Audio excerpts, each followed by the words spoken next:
ইডির সর্বপ্রথম উচিত বিজেপির সর্বভারতীয় সভাপতিকে অ্যারেস্ট করা। কেজরিওয়াল নয় জেলে বসে আম খাচ্ছেন, কিন্তু বিজেপির সর্বভারতীয় সভাপতি বাড়িতে বসে আম খাচ্ছেন।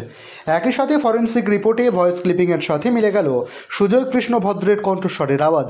জানিয়ে এদিন মুখ খুললেন অভিষেক বন্দ্যোপাধ্যায়। ইডি আদালতে যাবে তাতে আমার কিছু বলার নেই।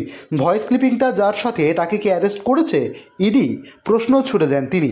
উল্লেখ্য, বর্ধমান পূর্ব লোকসভা কেন্দ্রের প্রার্থী ডক্টর শর্মিলা সরকারের সমর্থনে কানার মধুবন এলাকার একটি অনুষ্ঠান হলে কর্মী সভা করলেন অভিষেক বন্দ্যোপাধ্যায়। এরপরই কর্মী সভা ছেড়ে বেরিয়ে সেদিন বৃহস্পতিবার বিকালে 4:45 নাগাদ সাংবাদিকদের মুখোমুখি হয়ে এমনই বললেন তিনি। সব খবর সবার আগে মানুষের সাথে, মানুষের পাশে। কমল বরার রিপোর্ট, MBS নিউজ। হবে বর্ধমান পূর্বে আমাদের ব্যবধান গত নির্বাচনের তুলনায় অনেক বাড়বে এবং 7টা বিধানসভাতেই তৃণমূল কংগ্রেস নিরঙ্কুশ মানুষের সংখ্যাগরিষ্ঠতা সমর্থন নিয়ে ভালো ফল করবে। দাদা, দুটো প্রশ্ন। একটা হচ্ছে যে ইডি দাবি করছে যে সুজয় কৃষ্ণ ভদ্রের যে ভয়েস ক্লিপিং সেটা মিলেছে, সেটা আদালতে তারা দেবে, কি বলবেন? ইডি আর আদালতে দাবি হবে, ইডি আদালতে জানাবে, এখন তো আমার কিছু বলার নেই।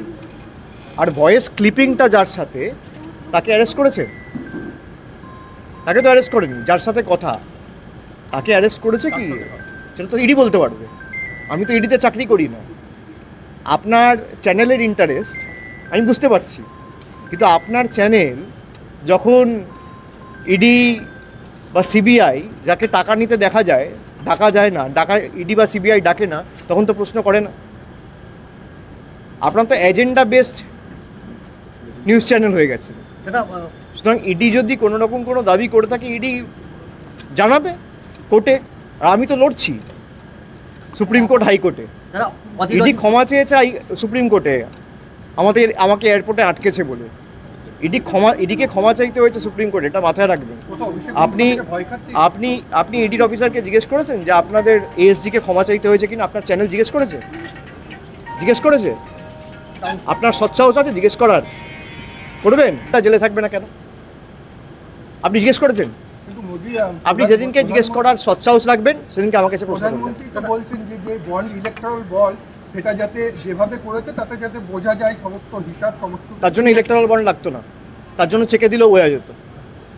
পাল্টা প্রশ্ন করার সাহস আপনাদের নেই বলে যা বলছে আপনারা শুনছেন। উনি বলছেন ইলেকট্রাল বন্ড করেছি বলে বুঝতে পারছি কে কাকে টাকা দিয়েছে। তাহলে তো চেকেও টাকা দিলে বুঝতে পারতো, তার জন্য তো ইলেকট্রাল বন্ড লাগতো না। কে কাকে টাকা দেবে এ তো আরটিজিএস করেও টাকা দেওয়া যেত, ব্যবস্থা নেবে। এগুলো সব হতাশার বহিঃপ্রকাশ।